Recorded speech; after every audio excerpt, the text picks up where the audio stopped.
Now, in the second of two special reports, our transport correspondent Keith Wilkinson has been flying by helicopter above more of the proposed routes of the high-speed railway HS2.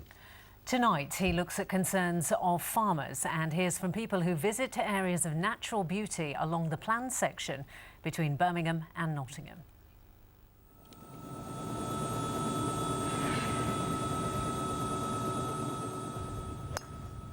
The Belfry, one of the world's top golf courses.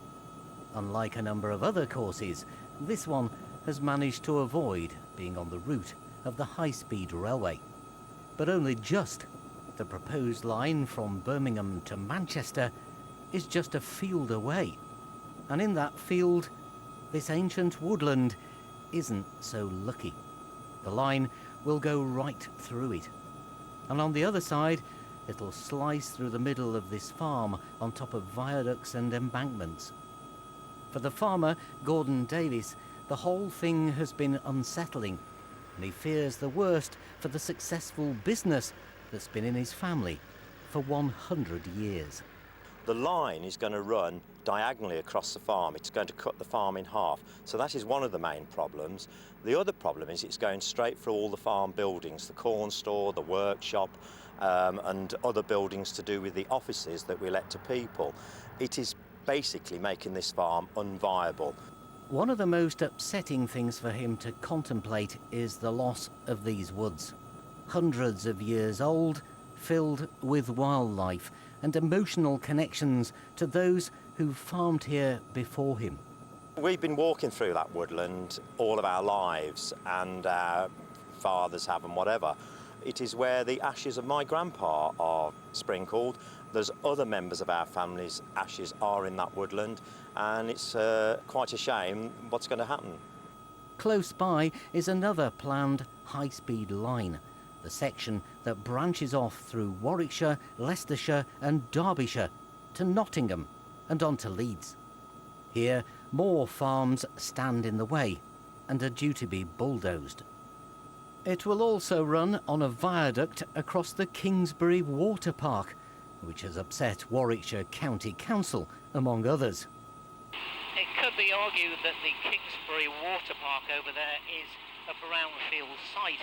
It was gigantic extraction pits at one time, and it's already cut in half by the M42 motorway, which is very noisy. However, hundreds of thousands of people come to the park now for relaxation. Would they still come during the massive works that will be taking place to build HS2? And would they come once it's built? There are noisy pursuits here, but it is a place where people come to get away from it all, and they're not happy. It's one of the most beautiful places locally, and what it will do to local wildlife is going to be disastrous, I think. I think the worst aspect of it will be the fact that it's going to ruin a lot of people's place where they like to come and walk their dogs and come with their families and play with their kids around here. Well, I don't think it's necessarily the best thing. I mean, families come down here to have a bit of peace and quiet, a bit of relaxation away from the busy towns.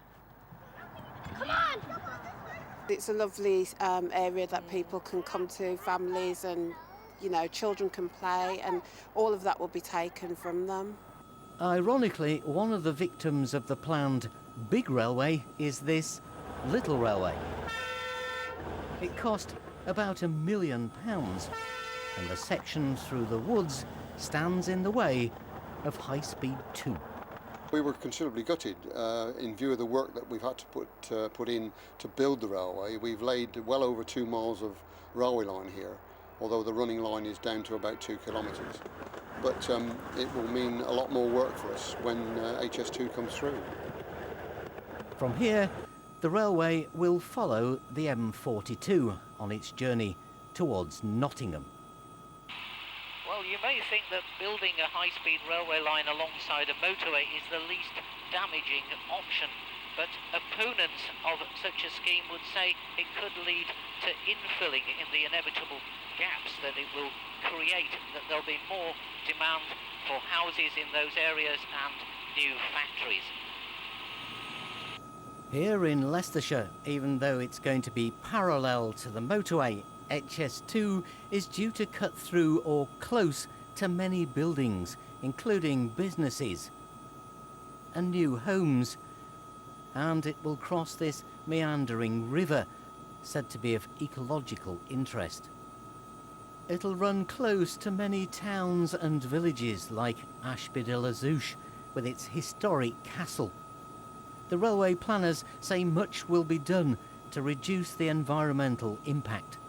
And supporters say it's more environmentally friendly than building yet more motorways. But one thing is for certain, there'll be a lot more opposition from countryside campaigners who want to protect the beauty of the landscape from HS2. Keith Wilkinson, ITV News. That's Keith Wilkinson's report with those against HS2.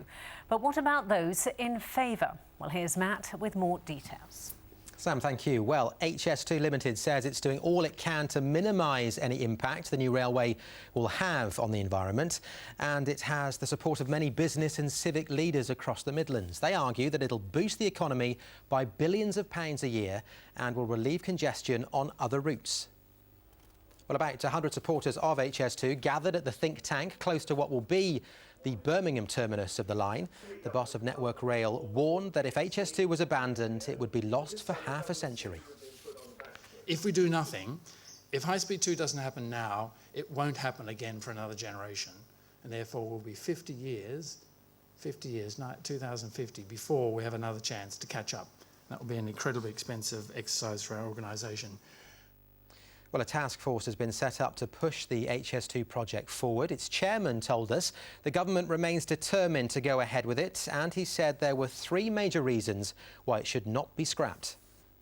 Number one, the benefits to the country of the better connectivity it brings, both from the capacity enhancement and the speed, how we bring markets together. Number two, we're looking at the opportunities in the city centres that come from the new station developments, which are significant regeneration opportunities. And number three, we're looking at the benefits that can come from the construction phase, how we create supply chains that mean British businesses get the benefit of what we're doing here. Well, one of the big businesses supporting HS2 is Siemens, the engineering company which builds high-speed trains. One of the company's top executives says he can understand opposition on environmental grounds, but he says future economic growth is at stake.